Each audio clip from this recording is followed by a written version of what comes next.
भंडारदरा 80% भरले, पाणलोटात आषाढ सरींचा धुमाकूळ। मंडळी, भंडारदरा धरणाच्या पाणलोट क्षेत्रात आषाढ सरींनी जोरदार हजेरी लावली असून अवघ्या 36 तासात धरणात तब्बल 1 TMCहून अधिक नवीन पाण्याची आवक झाली आहे। त्यामुळे भंडारदरा धरण आता तब्बल 80% भरले आहे।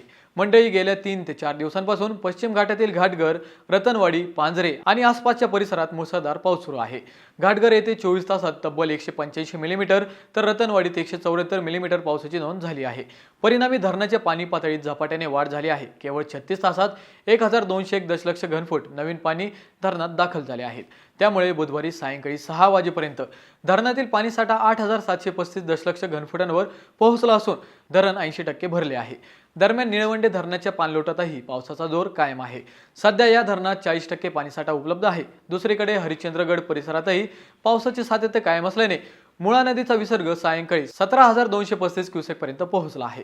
एकूणच पावसाने पुन्हा जोर धरल्यामुळे धरणांमधील पाणीसाठा वेगाने वाढत आहे। यामुळे आगामी काळात भंडारदरा, मुळा, निळवंडे लवकरच भरेल असे आशादायक चित्र सध्या आहे।